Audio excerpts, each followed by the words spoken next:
Hey everybody, Ace Channel Liam here. Hope you're having a wonderful day. Welcome back to another episode of Pokemon WTF Moments, the show where I watch Pokemon so that you don't have to. Freeing you up to do all the wonderful things you want to do during these trying times, like go outside. Oh. Like go to a restaurant. Oh, no. Not that either. Like stay indoors and have a party and invite all of your friends. Oh no, this just doesn't work. You know what? Just enjoy the video. Of course, if you're already a fan of WTF Moments, make sure you hit that like button. Let's go for 1,000 likes. I know you can do it. I dare you to get that counter above 1,000 likes. And hit subscribe if you're new so you never miss an episode. And also share this video with a friend because they might be bored and need something new to watch. And this is bingeable. But without further ado, let's have a look at all the WTF Moments for Pokemon Season 1, Episode 14, Electric Shock Showdown. We start off with a direct quote from the narrator. After 2 weeks of being lost, we left Vermillion City like 6 episodes ago. Well, actually, Liam, even though you've been watching these 1 episode per week thus far, the English dub of the anime actually aired every weekday in September 1999, which means that it would have felt more like 2 weeks to the children watching it back then. Bit early for you, innit? Let me get warmed up first. Ash is so eager to get to the next Pokemon gym that he neglects to notice that his Pikachu is almost dead from starvation, and Brock points out they haven't had anything decent to eat in the last 3 days. Do you remember a few episodes ago when Brock had that backpack that was like a massive vortex and it had a table and a tablecloth and a tea set, it had plates and cutlery and all that jazz, a camping stove and everything in there? Why didn't he just fill it with food? Oh look, Nurse Joy looks like all the other Nurse Joys because they're all cousins. This gag isn't getting old at all, is it? Joy says she thinks she's the prettiest out of her and her cousins, and Brock simply replies, yeah. With game like that, it's amazing Brock's still single at this point. We get shown a bunch of Pokemon that are at the Pokemon Center with massive injuries because they lost to Surge, and one of them's a Sandshrew. How do you lose to Lieutenant Surge with a bloody Sandshrew? Misty mocks Ash for getting his first 2 gym badges through pity and says that she and Brock will look bad if Ash loses to Surge. Ash says all Misty needs to worry about is seeing his own incredible power, and then tries to punch her in the face. Ash, mate, I know she flicked you on the nose, but you can't go through life just punching women in the face. Thank God Joy was there to step in, and thank God we have Twitter nowadays, so all these overly aggressive kids have somewhere where they can vent all this pent-up anger. My friends all love Fortnite and I don't. I want to kill somebody! Direct quote from Nurse Joy. They say when 2 people fight, they really care about each other. This is one of those moments that young Pokeshippers use as evidence to claim that Ash and Misty are in love. That being because these people are too young to realize that what Joy has done here is she said the oldest trick in the book when you're trying to get 2 kids to stop fighting. It ain't that deep. You tried to take on Surge with a Pidgey. Pikachu's afraid to take on Lieutenant Surge because he's worried that he won't win. Mate, didn't you like vaporize 30 Spearow at once? Lieutenant Surge is revealed as what seems to be a 10-foot tall man who instantly gravitates towards Misty and gives her a big hug.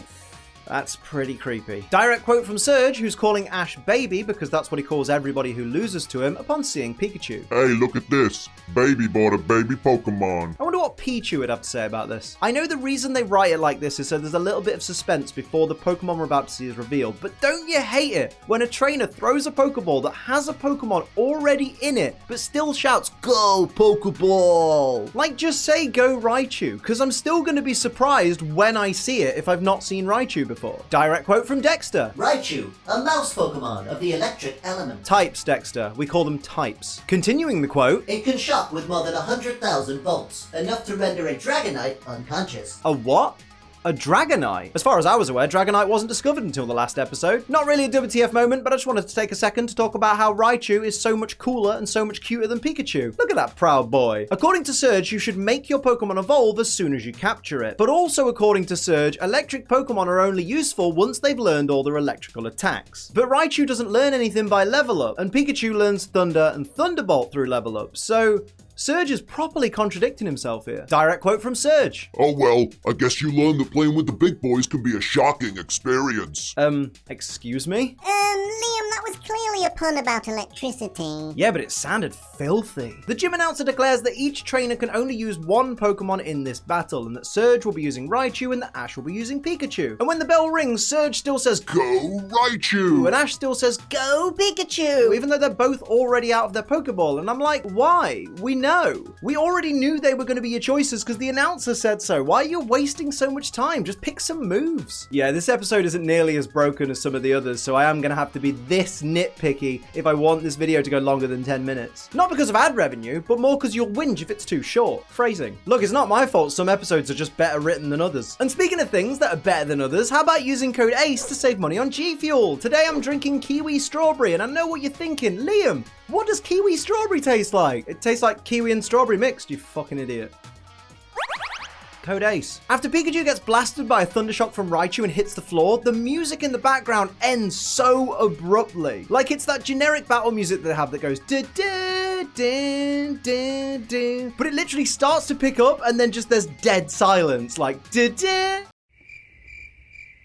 It just feels so uncomfortable to listen to, but I guess it works for the scene at least. Direct quote from Jesse. Pikachu's really getting pounded. Phrasing. Full transparency, I thought a great gag for this moment would be to be like, now where have I heard that phrase before? And then show a thumbnail of one of those weird Pokemon porn parodies where people like dress up as Ash and Misty and Team Rocket and that. So I went to Pornhub and I typed in Pikachu and hit search, and I don't want to live on this planet anymore. I've seen some things, man, and I'm never going to be the same again. Why is Meowth shining up a second charm in this scene? Where did it come from? Whilst Pikachu's recovering in the Pokemon Center, Nurse Joy brings over this Thunderstone she's conveniently found and suggests that Ash evolve Pikachu into a Raichu. And then Ash says maybe if I evolve Pikachu into a Raichu, I could beat Lieutenant Surge. But why not just go out and catch a ground-type Pokemon, like a Diglett or a Sandshrew? Obviously not that Sandshrew from earlier, because that was crap. Ash gives Pikachu the choice to evolve or not, and Pikachu chooses not to evolve. Big missed opportunity if you ask me. You could have made Raichu the new Pokemon mascot, and you could have taught kids about reaching your full potential, but instead you've taught kids that being stubborn and not changing for the better is the way to go. Pikachu slaps away the Thunderstone with its tail, but shouldn't it have evolved then because it came into contact with the stone? Yo, it's Future Liam with a little editorial note. So a Twitch user by the name of Lieutenant Murica pointed out in my stream on the day I edited this video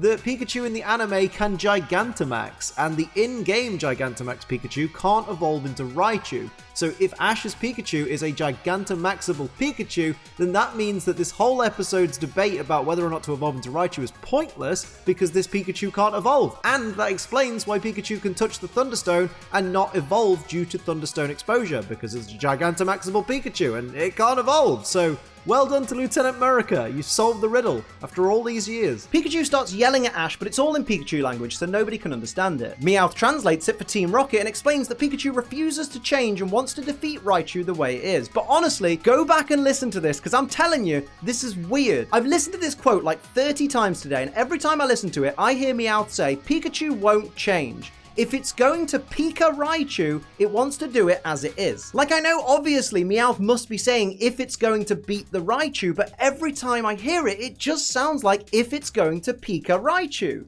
It's messing with my head, man. Actually, Liam, if you listen closely enough... Oh, wait, no, I hear it too. Apparently, Pikachu's gonna fight in the name of all Pikachu. Pikachu, bro, it ain't that deep. Brock suggests Ash should use one of his other Pokemon. Yeah, you know what? You're right, Brock. He should use his Pidgeotto, or his Butterfree, or his Squirtle. That'd go down well. To be fair, Bulbasaur wouldn't be a bad shout. Team Rocket turn up to cheer on Pikachu. Should have just nicked it. I love this. Ash comes back to the gym with a supposed great new strategy, and then Raichu just batters Pikachu with his tail. And then for some reason, Ash just goes, Pikachu! Like he's really disappointed. It's not his fault, mate. So with the reveal of Body Slam, we now know Surge's Raichu knows Thunder Shock, Mega Punch, Mega Kick, Tail Whip, and Body Slam. That's 5 moves. Surge is a hacker. Confirmed. Well, actually, Liam, I don't think Raichu hitting Pikachu with its tail was actually Tail Whip. It was literally whipping Pikachu with its tail. What would you call that? A fucking sneeze? So Pikachu's spamming agility and Raichu can't keep up with it because it evolved too soon and therefore never learned agility. That's actually in keeping with the Gen 1 games. Oh. Also, Pikachu in Gen 1 learns agility at level 33, so now we can assume that's the level it's at. Man. Surge's Raichu's only level 24. Lieutenant Surge's Raichu uses Thunderbolt, so now it knows 6 moves. The hacking continues. Pikachu basically shows that it has the Lightning Rod ability, even though abilities aren't a thing in Generation 1, and even though Lightning Rod on a Pikachu won't be available until Generation 5, and even though this specific Pikachu is shown later in the anime to have the static ability on multiple occasions. What the fuck? Raichu runs out of electricity, so Thunderbolt apparently has 1 power point. Surge's Raichu goes to use Takedown, so it now knows 7 moves. They really should revoke Surge's Surge's gym leader license at this point. This is criminal. Team Rocket celebrates Pikachu's victory when they really should be stealing it while it's weak. You've got to love Surge's accent, especially when he's handing Ash The Thunderbadge. The Thunderbadge. Boy, you want a Thunderbadge? Ash Ketchum won a badge. He earned a badge. He won it all by himself. Is this real life? No, it's anime. Ash hugs Pikachu in celebration and Pikachu just electrocutes him for no reason. What a dick. Yet another scene where Pikachu has Jigglypuff's voice actor for no reason at all. Team Rocket say that Pikachu is strong and worth stealing, and then Meowth says that if they stole it, they could earn their own badges. And that's it.